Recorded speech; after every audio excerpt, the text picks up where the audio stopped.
If ambition had a flavor, it would be the metallic bite of 2 a.m. coffee, burned on the edges, addicting anyway. The office was a cathedral of bad lighting. Fluorescents hummed like anxious bees over my head, the monitor flickered in the corner of my vision, and outside the glass walls of our 27th floor, the city lay in that strange underwater quiet that only shows up after midnight. My cursor blinked on the quarterly report, version 4, because apparently perfection also came with patch notes. There are people who chase love, I chase praise. It's not a noble thing to admit, but it's honest. I wanted the email that said, "Excellent work, Marin. Couldn't have done it without you." I wanted the nod in the hallway, the small and private weight of being seen. If I stopped moving, I would turn invisible. That was my religion. Footsteps broke the silence. Not the squeak of sneakers or the impatient tap of flats. These were measured, expensive, and certain. A metronome set to someone else's heartbeat. I didn't look up at first. Executives like to do drive-bys, inhaling productivity like oxygen and then floating away. "We're closed," I said, dry, eyes on the spreadsheet. "Then I'm trespassing," a man's voice answered, light and amused, and somehow the room felt smaller. My fingers paused over the keys. I looked up. Tair Arden stood in the doorway, leaning a shoulder against the frame like it belonged to him. He was the kind of tall that made you want to stand straighter, the kind of handsome you could cut your lip on. A graphite suit, black shirt, no tie. The fabric didn't wrinkle. I suspected even gravity negotiated with him. His eyes were wrong for a corporate building at 2 a.m., too alert, too focused, like he could smell the current running under the walls. "Still here, Ms. Lee?" he asked. "Only out of a deep personal commitment to capitalism," I said, "because my shields are made of sarcasm and caffeine, and our clients don't sleep." He smiled, just with one corner of his mouth, as if the expression cost money. A relief. "I was worried you were here for the ambience." I gestured at the fluorescents. Who could resist? He came in, not sitting, not quite towering, but taking up the air in a way other people didn't. He let a gloved fingertip trail along the edge of my desk, and the fine hairs on my arms lifted as if he'd brushed skin to skin. I told myself it was static from the cheap plastic mat under my chair. "You know," he said, "I've reviewed your report 3 times this quarter." Heat jumped to my cheeks. Ridiculous, because praise is my drug, and he'd just cracked the vial. "Then you've seen its many evolutions," I said lightly. "We're in our Renaissance period." He glanced at the screen. "It's precise. You are precise." That landed somewhere behind my ribs. I swallowed it quietly, filing it under things I will replay at 4 a.m. when doubt comes for me. He looked back at me and the air went denser, like the room had inhaled and forgotten to exhale. "I have an offer for you." "Oh?" I asked, but my voice came out steadier than I felt. Tair Arden did not make small offers.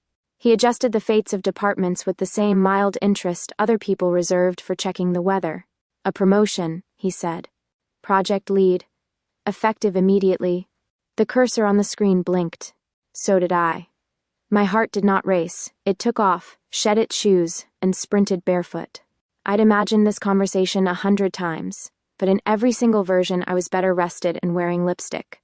"What's the catch?" I asked, because fairy tales always come with a witch at the end. His gaze warmed, amused that I'd skipped to the contract. "You'll work directly with me," he said. "You'll be at my side for all major negotiations, client dinners, off-site strategy sessions. Travel included. When my day starts, you start. When it ends, you end.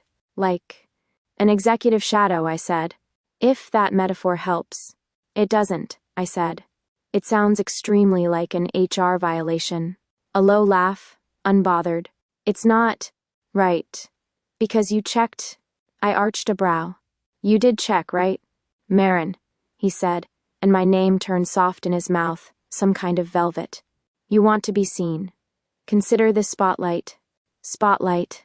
The word tasted like sugar and warning. My stomach did the thing it does before a big pitch, braced for impact, hungry for it. My brain, meanwhile, waved a tiny frantic flag that read, "This is weird. Also, you cannot flirt with your boss's boss." Another smaller flag added, "He is very flirty in a way that is not technically flirting." "Why me?" I asked, because flattery is only useful if it comes with data. His eyes flicked to the spreadsheet again, to the tabs, the color coding, the thread of logic that held the whole mess together. You make things cohere, he said simply. In a room full of noise, you carry signal. Clients respond to that. Compliments in the Arden dialect came like diagnostic notes. Clinical, precise. I should have felt dissected. Instead, a treacherous kind of warmth pooled low in my chest. I told myself it was relief. I told myself a lot of things. And this isn't about... I gestured between us vaguely. Anything... extra? His smile thinned. If you're asking whether I'm inviting you to be anything but your job description, the answer is no. Good, I said. My voice softened despite me. Because I'm married to my career, then I will send flowers to your office, he said dryly. I should have laughed. I didn't, because something else was happening. Something I couldn't name. The longer he stood there, the more the air felt saturated, like heat before a summer storm. I was too aware of my own pulse, the way it beat under my skin, the way every inhale drew his cologne, cedar, smoke, an expensive decision, deeper. You're unnerving, I told him, because honesty sometimes shakes the tree hard enough to drop an answer. Am I? His gaze didn't leave my face. I could have sworn the fluorescent lights dimmed a fraction, the shadows softening around him as if they'd been asked to behave. I blinked it off. Sleep deprivation does brave things to the imagination. Tell me the real catch, I said. The one I'll find out about after I've signed 1,000,000 NDAs. He watched me for a beat too long, like he was listening for a frequency only he could hear. Then he said, almost conversationally, I feed on ambition. Silence snapped over us. Somewhere the HVAC clicked and sighed. I waited for the punchline. Sorry, I said carefully. Is that a corporate metaphor I missed in onboarding? Because HR would have a field day. It's not a metaphor. He delivered the line with the kind of calm that made you think you'd misheard. And yet something inside me, not the part that wanted praise, but the part that could smell power across a room, sat up. You feed on ambition, I repeated. He didn't blink. And fear, and pride, and fury when necessary. But ambition is clean energy. It doesn't rot the host. A dozen responses sprinted through my brain. Are you joking? Is this a test? Do I need to call a doctor? And skidded to a halt on the same cliff. He wasn't joking. He wasn't testing. He was telling me I should have been scared. Instead, I felt the strangest relief. Of course he was something other. Because how else do you explain the way rooms reshape themselves around him? How else do you explain the way people left his presence either emptied out or full to brimming? Okay, I said slowly, because my pragmatism is the only thing that has never lied to me. Let's say I believe you. You do. He said it like weather, a fact, not an argument. I exhaled, the breath catching in my throat as a fresh wave of that heaviness rolled over my skin. Not oppressive, more like I'd stepped into a denser atmosphere. His eyes darkened a shade, and I wondered if the color was real, or if the light just bent around him, obedient. What does that make me? I asked. Dinner? Dinner, he said, mouth curving again. Breakfast. Sometimes a tasting menu. Against my will, I laughed, a startled sound that loosened something in my chest. So that's the real job description. Be excellent and also be a battery? If you'd like to decline, he said, and there was no heat in it, only a new stillness that tasted like the door closing. You can. You're good enough that it won't cost you. Not immediately. There it was. The out. The sensible path. Take the report, go home, sleep for once, wake up and pretend none of this happened.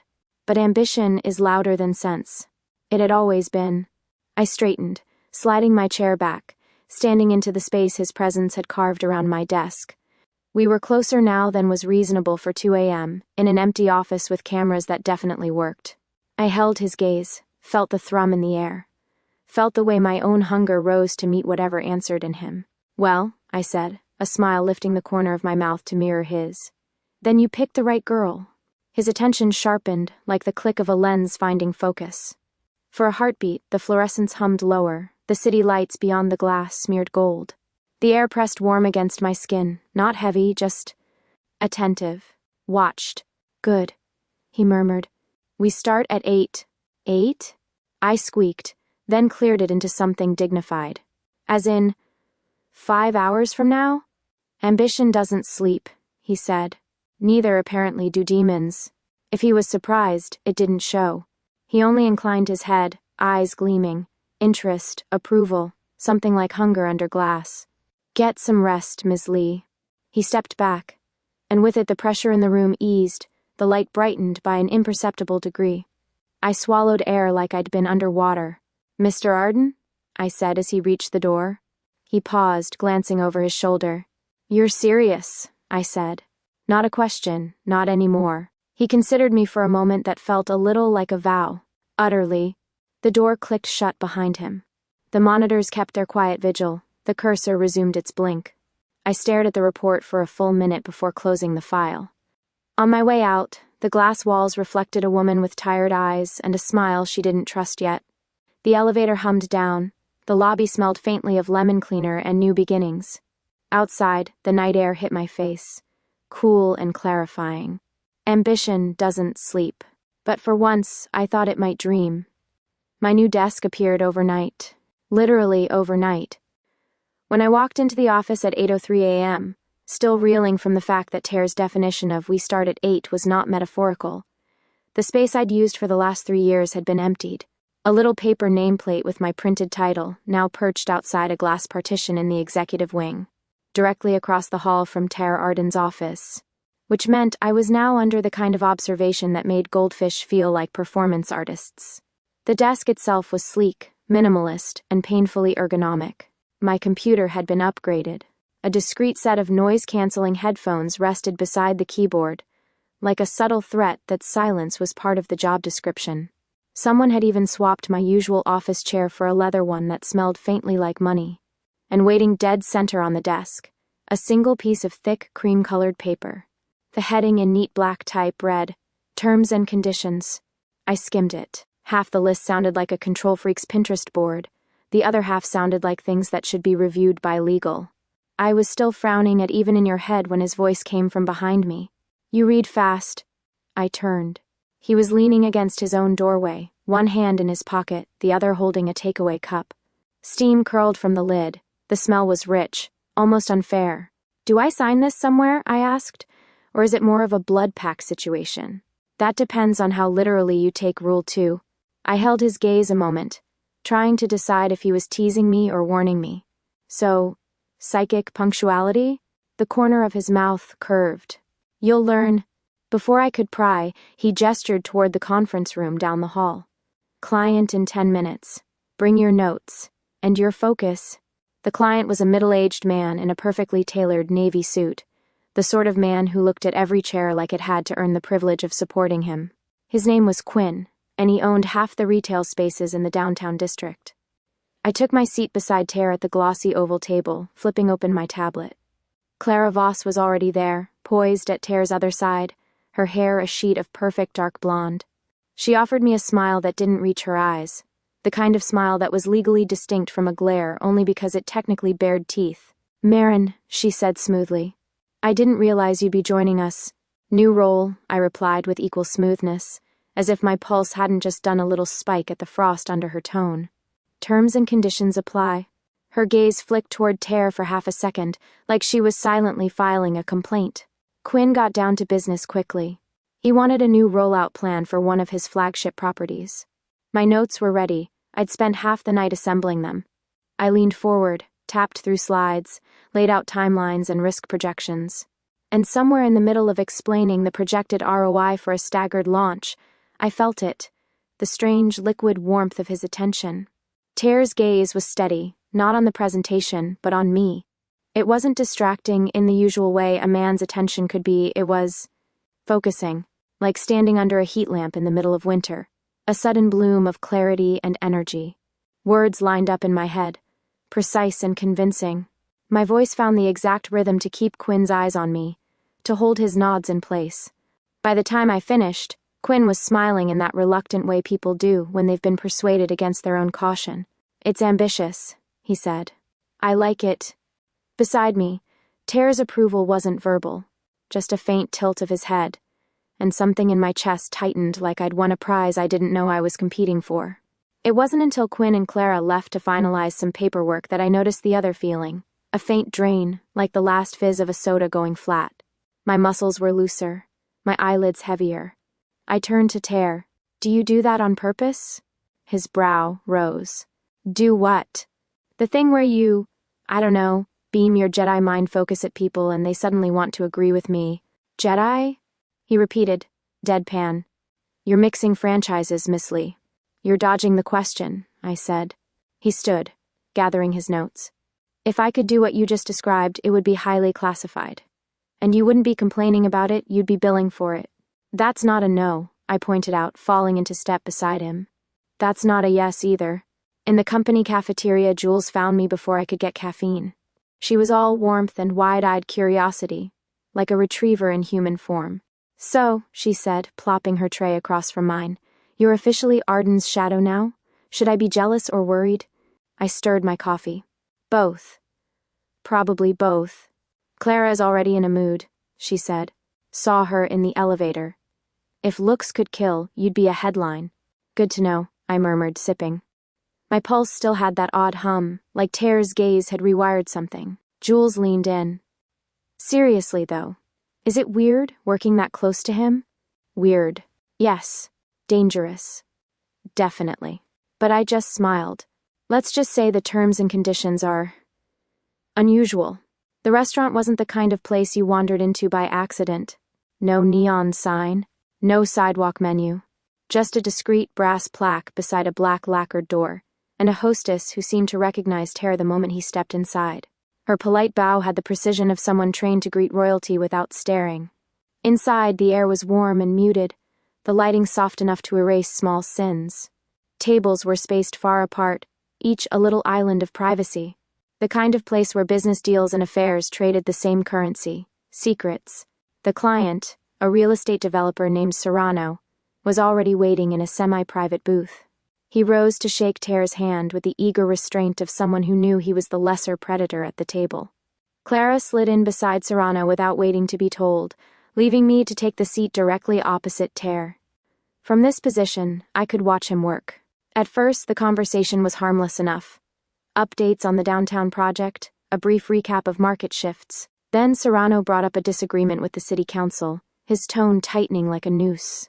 The air in the booth felt denser. I caught myself holding my breath. Tair leaned back, one arm along the booth, and spoke, calm, measured, but with a subtle weight in his words. It wasn't just his voice, it was the way the space itself seemed to change temperature. Serrano's clenched jaw loosened. His shoulders dropped. A few minutes later, the topic shifted to potential competitors, and Tair's tone shifted with it.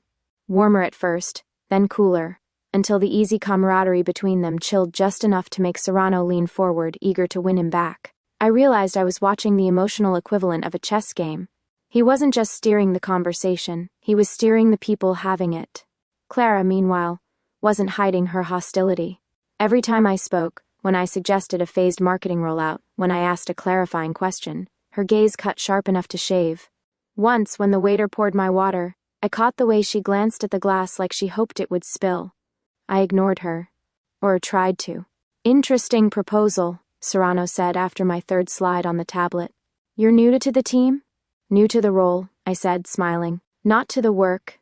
Tair didn't look at me, but I felt his attention like a hand at my back. Steady. Anchoring. Serrano smiled, almost reflexively. I see why Arden brought you in. That makes two of us, Clara murmured into her wine. The rest of the lunch went in waves, moments of ease, moments of tension, like the tide was on Tair's payroll. By dessert, Serrano was laughing freely, the earlier frost entirely gone. When we stood to leave, he shook my hand warmly, clasped Tair's in both of his, and promised to get the papers moving. The car ride back was quiet at first. Clara had opted to take a separate ride, which I suspected was less about convenience and more about not sharing oxygen with me. Tair drove himself, one hand loose on the wheel, the other resting on the gear shift. City lights slid over his profile in flashes, gold, then shadow, then gold again. You handled that well, he said eventually. I almost believed you were enjoying yourself. I turned in my seat to face him. Almost? Rude. The corner of his mouth lifted. You kept your focus under pressure. Serrano responds to confidence. You fed him just enough. The phrasing made me glance at him sidelong. Fed him? Figure of speech. His tone was mild, but I caught the faintest echo of that same gravity I'd felt in the restaurant. You did something back there, I said.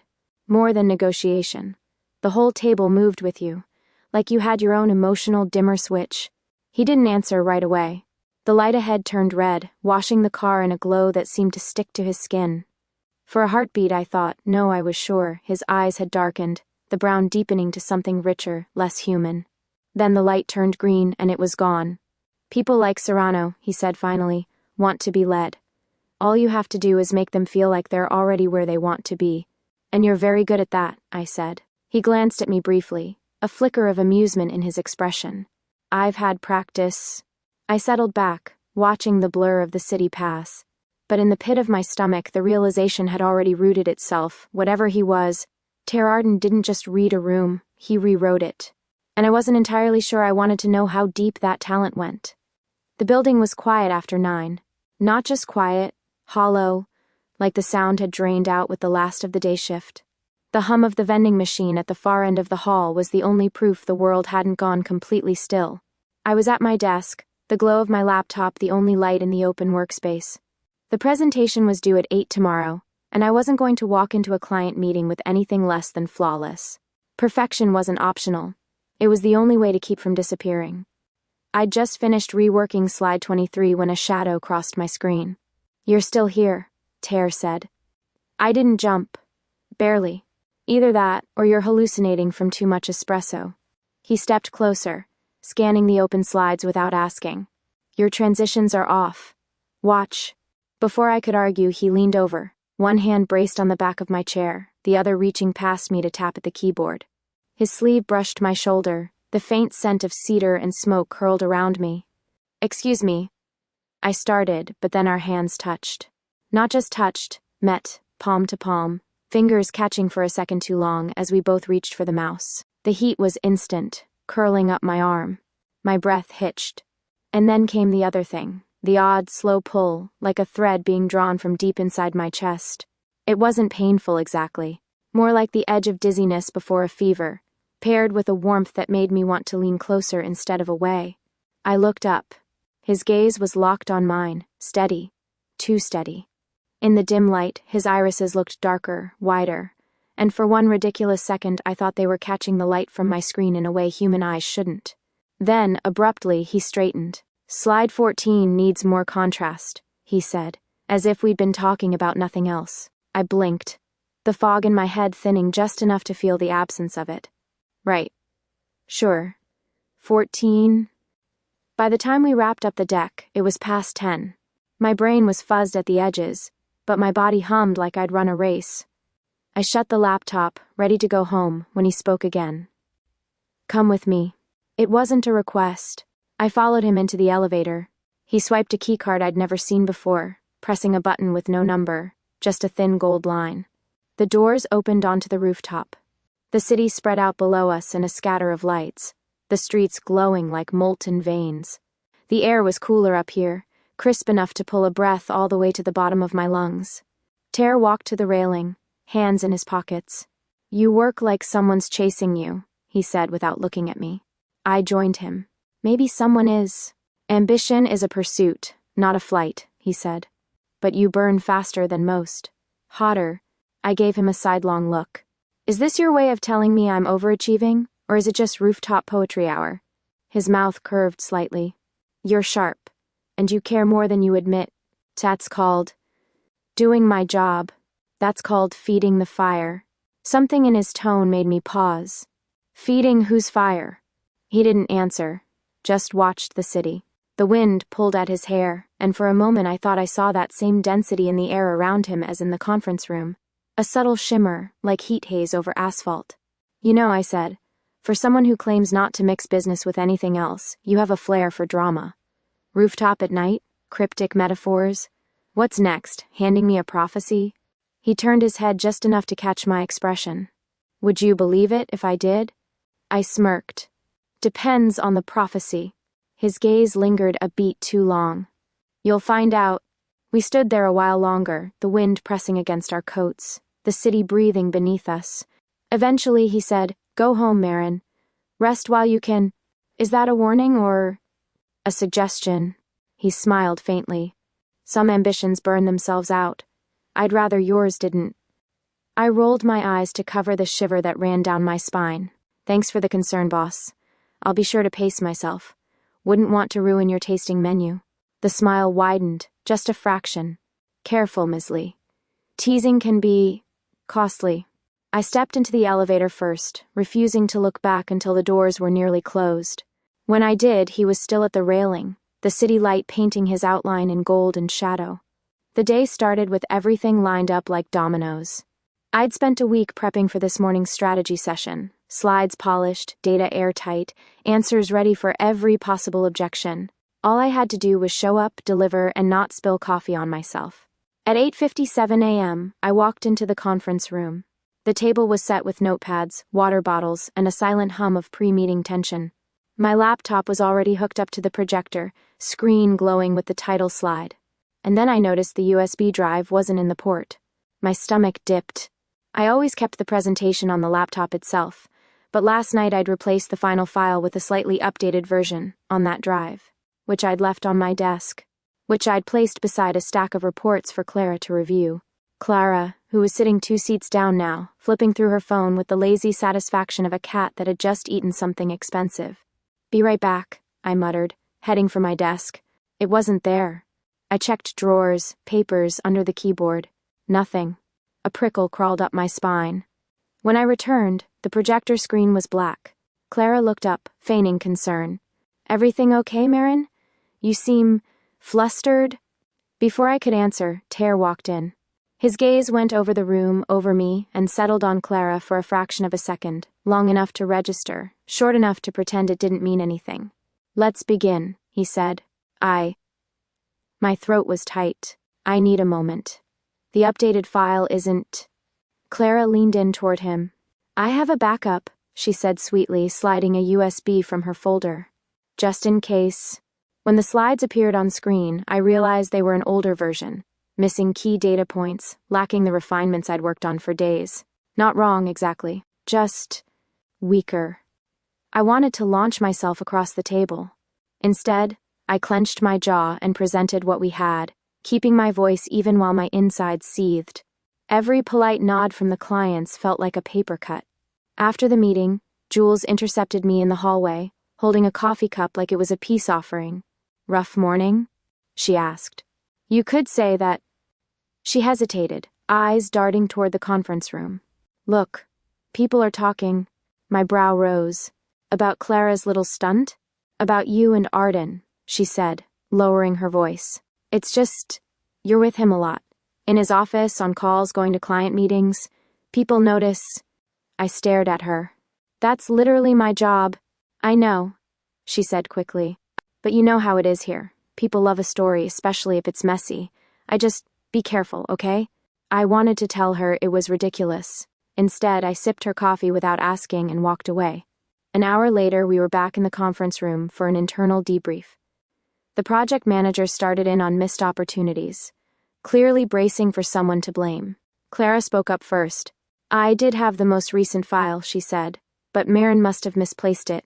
I figured it was better to move forward than waste everyone's time." My vision went sharp at the edges. "That's interesting," I said, keeping my tone almost pleasant. "Because I left that file on my desk this morning, right where you were reviewing your reports." Clara tilted her head, faux innocent. "Are you suggesting?" "I'm saying it's remarkable how it walked off my desk and into your folder," I said. "But maybe that's just corporate magic." A murmur went around the table. Clara's smile thinned. "Enough," Tair said, voice even but carrying that subtle pressure I'd come to recognize. The room quieted instantly. Marin prepared that presentation in full. Any shortcomings were due to last-minute changes. She handled the situation under pressure, which is more than I can say for some. The flicker of humiliation on Clara's face was satisfying. Too satisfying. My anger didn't ebb. It sharpened. That's when I caught him watching me. Not just watching, absorbing. Like the heat rolling off me was a current, and he was standing in its direct path. His gaze was intent, but there was something else under it, a faint, restrained satisfaction. The kind a person gets from a glass of expensive wine they've been saving for the perfect moment. And suddenly I knew. He wasn't just defending me. He was feeding. After the meeting, I caught up to him in the hallway. "Enjoy yourself?" I asked, stepping into his path. One brow lifted. "I'm not sure what you mean." "Oh, I think you do," I said. "You liked that I was angry. You liked the way it felt." He didn't answer right away. Just studied me with that same focused stillness, as if I'd said something interesting enough to replay. "Then your emotions are potent, Marin. Pretending otherwise would be dishonest." "That's one word for it," I muttered. He stepped past me, the faintest hint of a smile in his voice. "Potent isn't always a bad thing." I watched him walk away, my pulse still racing, not entirely from anger anymore. It wasn't like me to knock anyway, but that afternoon I didn't even hesitate. I pushed open the door to Tair's office without warning, ready to demand a follow-up on the Clara situation. The words died in my throat. The blinds were drawn, cutting the city to a faint outline behind him. He stood near his desk, still in that precise three-piece armor, but the air around him moved, not like heat, not like light, more like the shimmer you see above asphalt on a summer road, except it pulsed, slow and deliberate, in time with some rhythm I couldn't hear. It rolled off him in waves, brushing over my skin in a way that made every nerve stand up and take attendance. And his eyes, dark brown, always steady, shifted as I watched, deepening to a shade I'd never seen before. Not black, not red. Something richer, darker, like molten metal cooling under the surface. He didn't look surprised to see me. "Marin," he said, and my name in that voice was an anchor and a dare all at once. "What?" My brain scrambled for something rational. "What is this? Lighting trick? Because if so, you're wasting your talents on spreadsheets." He let the shimmer fade, not vanish exactly, but pull back like a tide, and walked toward me. "You were bound to see eventually." "See what?" My voice was steadier than my pulse. "That I'm not quite human." I stared. I'm sorry, did you just quote every supernatural drama on Netflix?" His mouth curved slightly. "You'd prefer a PowerPoint?" "That would help," I said, because sarcasm is the only thing that works when your world starts wobbling. Slide 1, how I'm not human. Slide 2, how not to panic about it. He moved past me and closed the door, the click louder than it should have been. "I'm what you'd call a demon. Not the fire and brimstone kind, not the kind that wants your soul. I feed on emotion." I laughed once, too sharp. "Right. Because that's so much better." "Specifically," he continued, as if I hadn't spoken, "I feed on ambition. Drive, hunger for more. The sharper the edge, the cleaner the energy." His gaze flicked over me, and something in my chest tightened. "Yours is like rare wine. Hard to find. Impossible to forget." The room felt smaller, warmer, like his words were pressing against my skin. I tried to process demon. Feeds on ambition. Likes mine too much. This is... I stopped. "I should walk out right now." "You won't," he said simply. The annoying part was that he was right. I wasn't moving. My rational brain was frantically waving red flags, but my curiosity had always been the stronger muscle. "So you've been... what? Snacking on me since I took the job?" His brow lifted.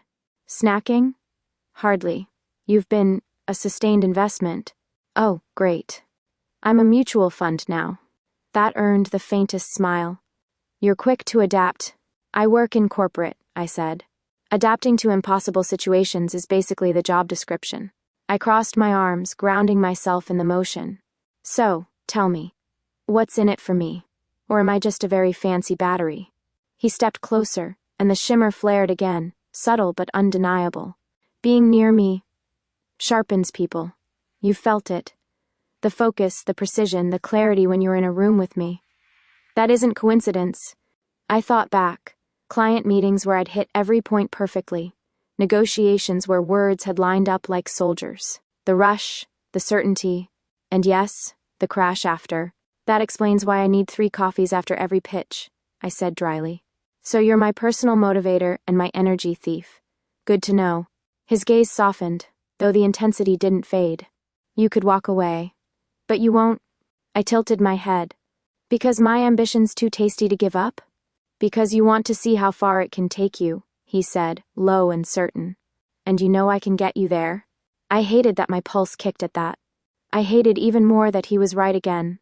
You're unbelievable, I muttered. Accurate, he said. I blew out a breath, forcing my voice back into something resembling normal. Fine. But you should know, if I'm staying in this, I expect benefits. Health plan, dental, emotional hazard pay. One corner of his mouth lifted. Negotiable. As I turned to leave, I glanced back. You know, most people get their motivation from inspirational quotes and coffee mugs. I get mine from a demon in a three-piece suit. He inclined his head, as if I'd just paid him a compliment. And you'll thank me for it. I wasn't sure if that was a promise or a threat. Maybe both. By Thursday afternoon, the air in the office felt heavier than usual. Not in the supernatural sense, though with Tair that was always a possibility, but in the something's coming sense. Conversations in the hallway cut off when I walked by. Clara's smile had sharpened into a blade. Even Jules was quieter than normal. I didn't have long to wonder why. At 4 o'clock, Tair asked me to join him for dinner with a key client. The restaurant was another of those discreet, high-ceilinged places where deals were signed over rare wine and more rare honesty. The client was Emerson Pike, a man whose name carried weight in half the city's development projects. He greeted Tair with a hearty handshake and me with polite indifference, as though I were just part of the decor. Dinner began with pleasantries, and drifted into talk of timelines, permits, and projected profits. Emerson sipped his drink, leaning back in his chair. You know, Arden, he said, I like the direction you're taking this project. But that pause was a weapon. But, Tair prompted. Emerson glanced at me briefly, then back to him. There's friction on the team. I've heard things about her. I kept my face neutral, but inside my stomach dropped. Tair's expression didn't change. Go on. I'm offering you a contract worth 8 figures, Emerson said. And I'm asking for one thing in return. Replace her, quietly. Bring in someone less complicated. There it was. No euphemisms, no pretense. I was a line item to be crossed out. The rest of the dinner blurred. Tair kept his responses measured, his tone polite, but I could feel the current under the table, the shift in his focus. He didn't agree. He didn't refuse. Back at the office the next morning, the other shoe dropped. Clara intercepted me near the elevators, all cool satisfaction. You might want to prepare yourself, she said, voice low and syrupy. The ethics committee has your name now. Can't imagine how that happened. I didn't give her the satisfaction of a reaction, but my chest tightened. You must be exhausted carrying all that spite around, I said, stepping past her. Her laugh followed me into the corridor. In my inbox, an email from HR waited. Notice of review. Alleged breach of professional conduct. My pulse spiked. Jules found me before lunch, slipping into my office and closing the door. Okay, before you hear it from someone else, she began. I'm the one who filed the complaint. It took me a second to process. You what? She held up her hands. I wasn't trying to get you in trouble. I was trying to protect you. By telling HR I'm too close to my boss? Marin, people talk. They see you with him constantly. If they think there's something inappropriate, it could ruin your career. This way, it's on record that I raised the concern first. It looks proactive, not scandalous. I stared at her, equal parts stunned and furious. You thought throwing me under the bus was proactive? Her voice softened. I'm your friend. I just didn't want it to blow up worse later. I didn't answer. Because if I did, I wasn't sure whether I'd be able to stop. That afternoon, Tair called me into the small closed-door conference room. He was already there, hands in his pockets, eyes on the city through the floor-to-ceiling windows. Pike made his position clear last night, he said without turning. He wants you off the project. The contract is worth millions. I crossed my arms. And the ethics complaint? Connected, he said. Conveniently timed. I laughed once, bitter. So that's it then. You cut me loose, you keep the deal. Finally he turned, and the weight of his gaze was almost physical. You think I'm debating whether you're worth it, aren't you? He stepped closer, the air shifting just slightly. Denser, warmer. I'm deciding how much I'm willing to lose to keep what matters. I searched his face for a hint, a tell, something to tell me which way the scale was tipping. But all I found was that same infuriating calm, the kind that made you believe he'd already decided and was just waiting for the right moment to say it. For the first time since I took this job, I realized he might choose them. Not because I wasn't good enough, but because I was too costly. And the worst part? I wasn't sure which would hurt more, being replaced as an employee or as whatever I'd become to him. I didn't knock this time either. By now, barging into Tair's office felt less like breaking protocol and more like walking into the middle of a fire. You already knew you'd get burned. You just had to decide how badly. He was at his desk, hands braced on either side of a folder, gaze fixed on something that wasn't in the room.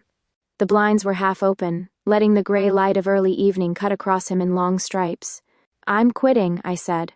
His eyes lifted slowly, and for a second, there was no flicker of surprise. Just stillness. "No, you're not."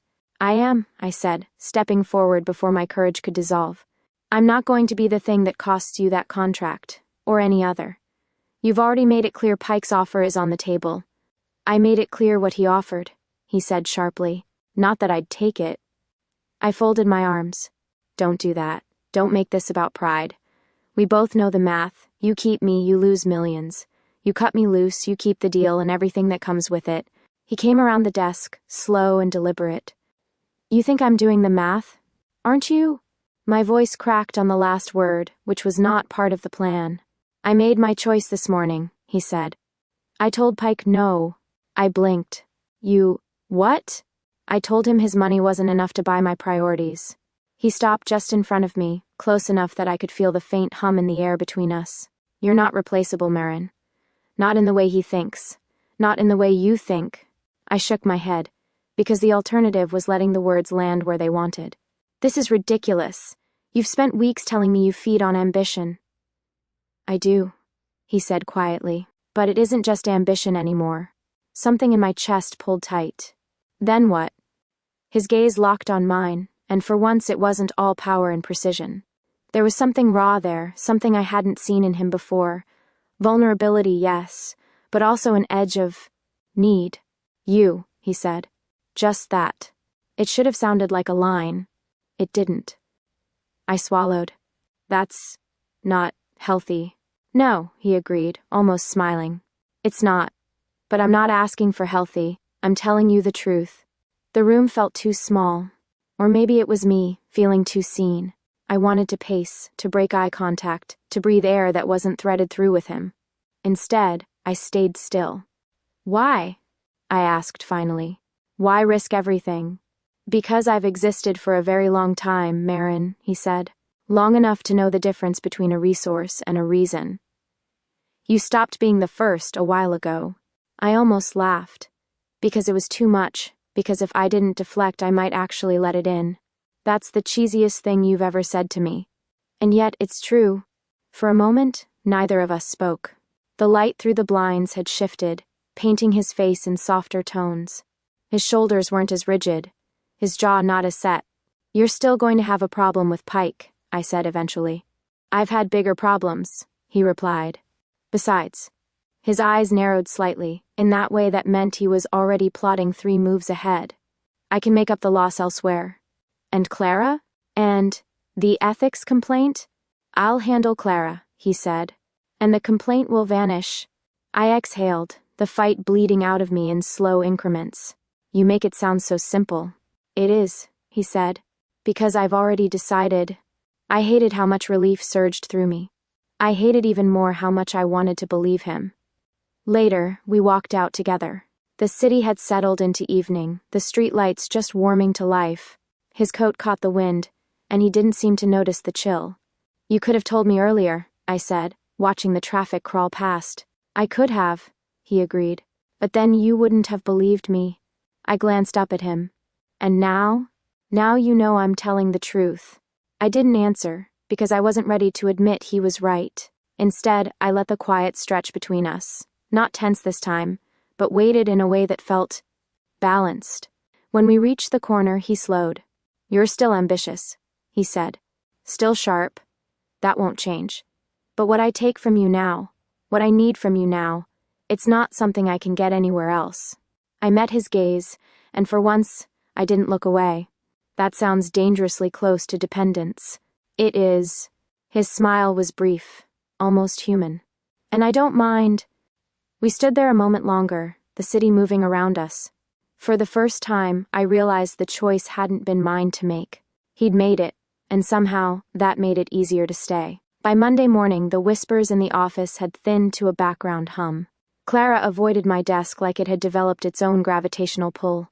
And Jules was back to stopping by with coffee, though she couldn't quite meet my eyes yet. The difference wasn't in them, it was in me. For the first time in years, I wasn't walking into work chasing a nod of approval, waiting for someone to confirm I belonged. I already knew. Tair's door was open when I passed. He glanced up from a stack of papers, his gaze catching mine in that way that always feels like it knows too much. "You're late," he said. "It's 8:04. I leaned against the frame. "If you can control people's moods, you can survive 4 minutes without me." His mouth curved. "That's not the same thing."